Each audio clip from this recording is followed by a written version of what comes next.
Welcome back to another Living Well is a Lifestyle vlog where you cultivate the life that you want. We talk about all things living well here on no. I wanted to stop in real quick. I know the sun, I'm probably a little bit in the dark right now. I was up underneath that umbrella. But I want to come because I'm using a technique that I wanted to share with my community that I've never really used before, but I'm just trying to figure it out because one of the things that grow bags struggle with is dryness. The bags will dry out very, very quickly.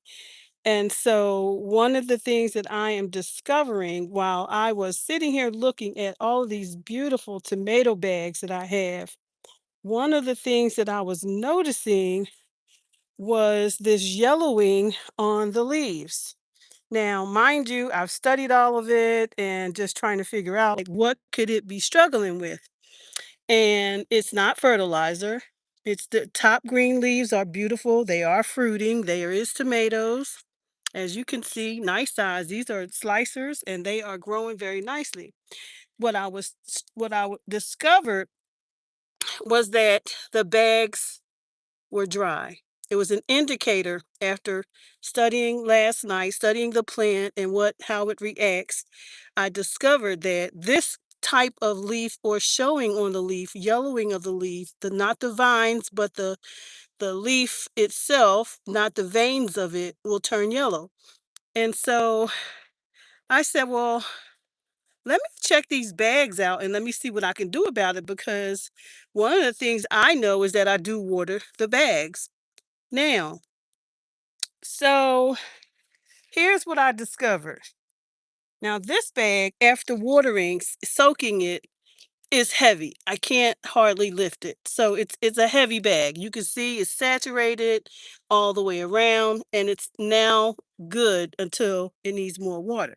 Now, what are we going to do about that? I'm going to show you. This bag, this is how you can tell if your tomato is dry. You lift it up and it's absolutely lightweight. Like it's like this is dry soil. Anytime I can move this around like this is very, very dry. But again, this is a fruiting flower. It's green. What helped me to notice that it was struggling was how the leaves are turning yellow at the bottom.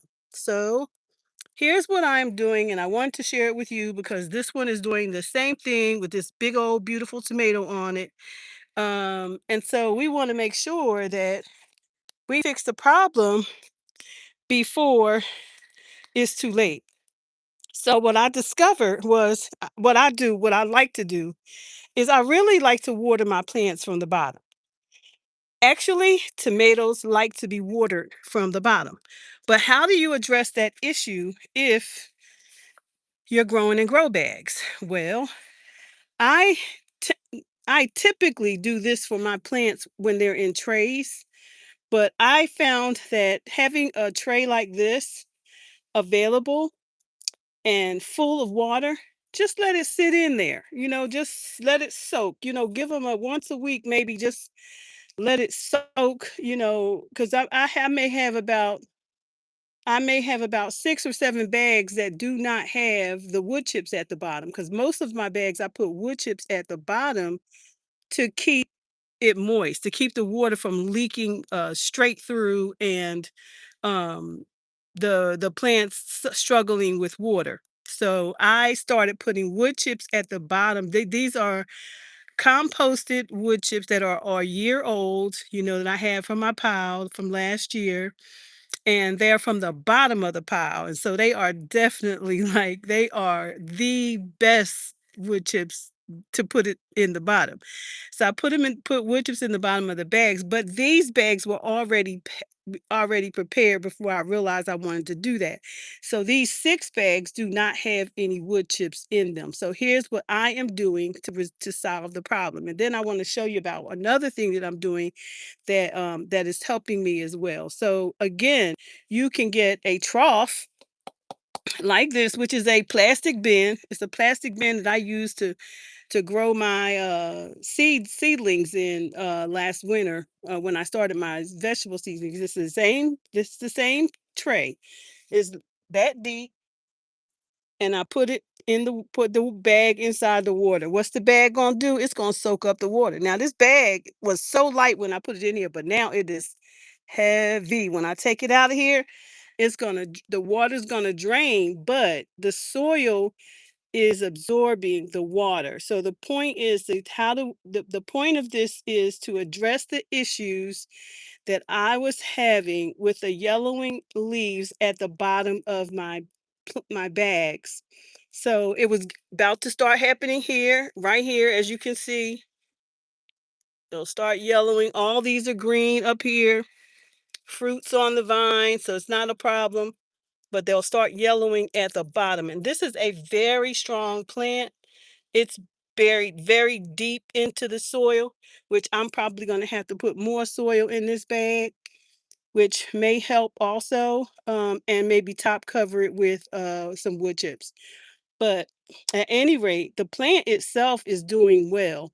What I am trying to fix is the dryness that often happens to growing in a bag. So if you are struggling with a grow bag, maybe this is a 5 gallon. I think this is a 5 gallon. Yep, it's a 5 gallon. Only has one plant in it. Most of my 7 or 10, I put two plants in, but this is five. So in this 5 gallon plant, I put, it's easy to put inside this trough and just let it soak. So I got 6 bags to do that with, and I'm going to show you one more thing that I want, and I'll show you the rest of the plant so you can see what I'm talking about.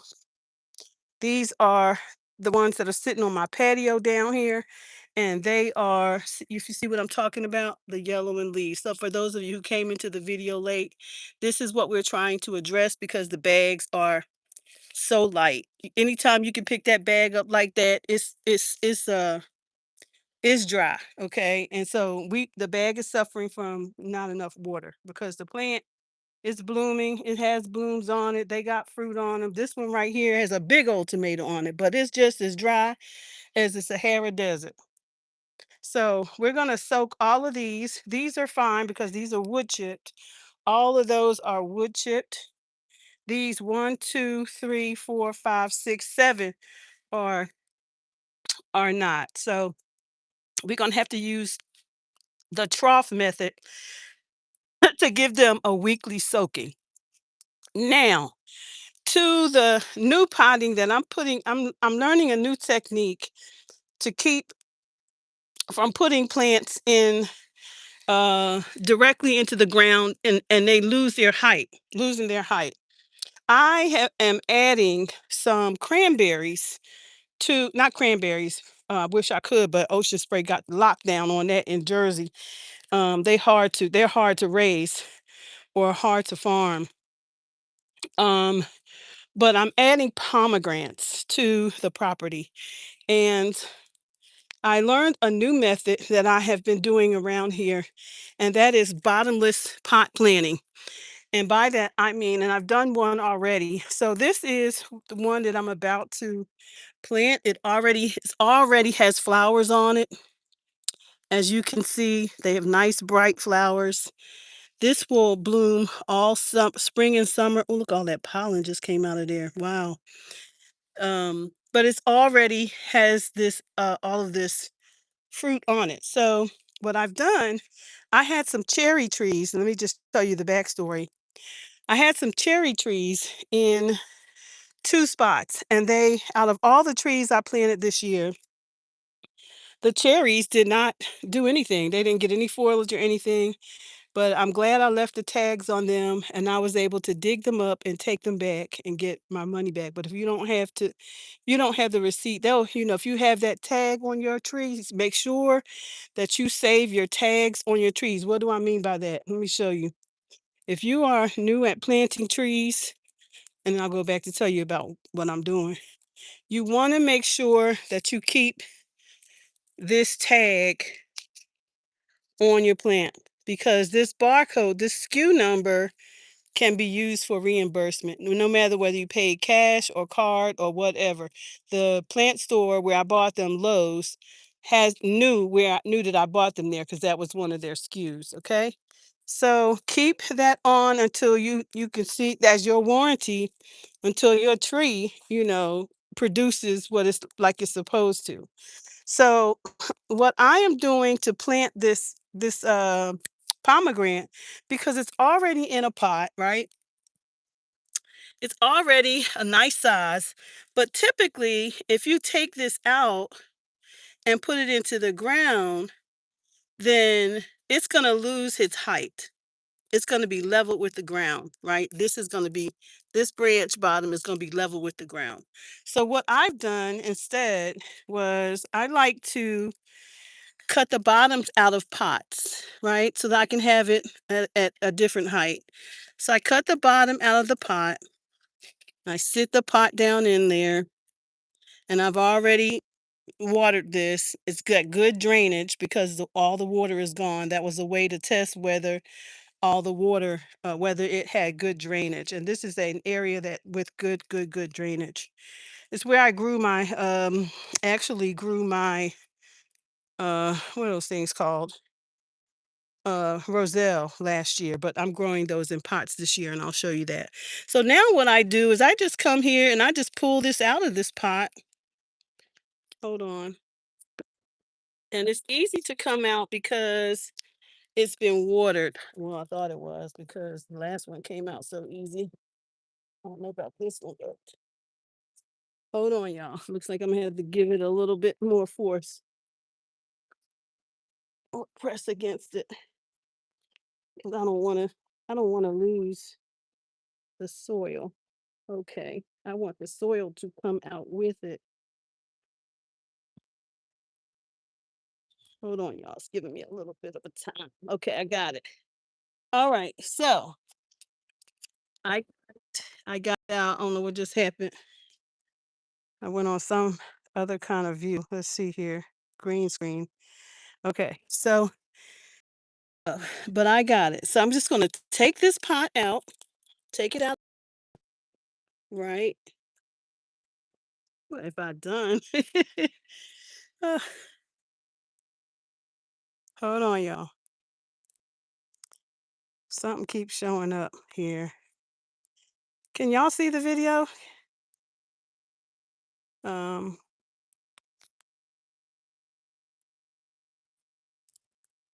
we're trying to go back. I don't know what just happened.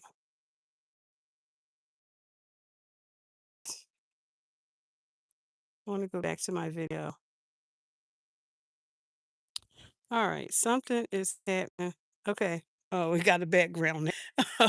Oh, we got a picture background. That's nice. Not what I wanted, but okay. Somehow I did that with one of these buttons. Let's see. Is that the button? Yep, that's the button. Okay, I got it. Oh, I learned something new. All right. So we got the plant loosened up, and all I'm going to do is take it out of this pot and hopefully without messing this camera up again, just like that. The root system looks beautiful. It's not bound, right? And I'm just going to sit it down in there so that it continues to thrive at its current level. Um, and that's it. Just sit it down in there, and then I'll go back and fill in these little areas with some of the soil that I took out of it, right? So I love that. So now it's in place, and we have added two pomegranates to the property. And what I'm going to do probably is put a stake so that it won't lean so much because they're designed to be shrubs like bushes, but you can present them as trees if you want to cut off the bottom uh, branches, which is probably what I will do since they are not. If it's not producing fruit, then I will cut it off. Like these are producing fruits, I'm gonna leave it alone. This one isn't, so I'm gonna take it off. And it's actually at the very bottom. So that's how we're gonna create a tree effect. So what do you think about that? That was a nice planting, easy planting in the ground. I put them right in the spots where I took up those cherry trees. So they one thing about pomegranates is they love a lot of sun and a lot of water. A lot of sun and a lot of water. So we have them in a nice place because that area gets a lot of sun, and it is actually the place where all the water rolls from here. So this is the roll off. It rolls downhill. All the water rolls downhill to that area. So that is that is a great spot actually. Runoff. It has a runoff. That's what it's called. So we've added the two pomegranates. That's what we're doing today. I added three more chamomile. I didn't put them in the ground because the ones that are in the ground are struggling. And so I put three in pots. I'll show you the ones that are in the ground. And they're down here under a tree actually.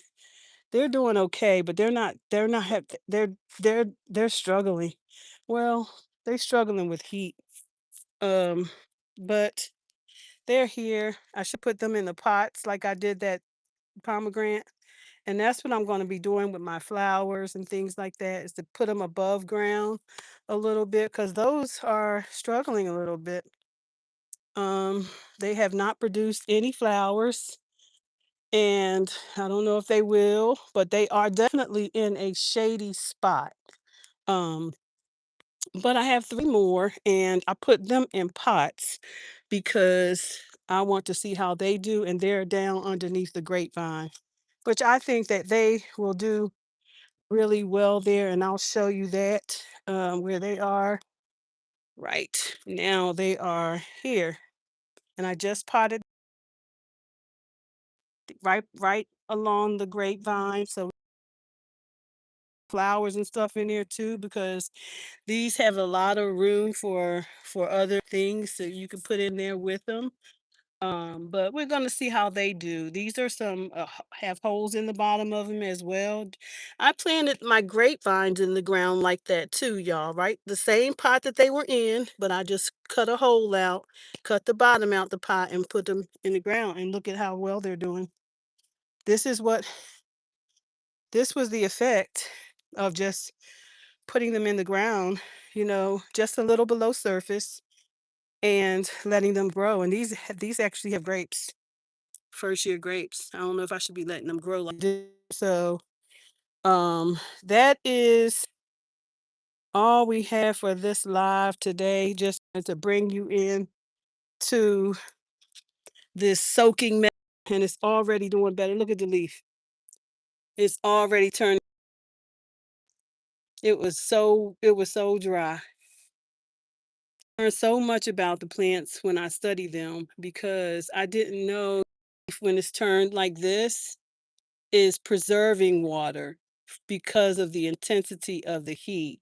So if you ever see your leaves curl up like that, that is a preservation method, preserving water because of the intensive heat. And that is my share for today, everyone. Listen, y'all go out there and do something special for you and your family. And remember that living well is a lifestyle that you get to cultivate. Thank you for being here. I am so excited to be here with you, friends, every time I go live. And when you come in and exchange, join the community, share what you're doing. There's so many people all over the world that are joining the movement of growing their own food and living well from the soil up. Join the movement, join the community. You can do that by liking and subscribing and joining the community. And for those of you who don't know, I am Dr. Eve, and I am on a mission to save lives. And I hope that you will continue to do all the things. Don't let nobody get in the way on this journey to becoming who God has called you to become. And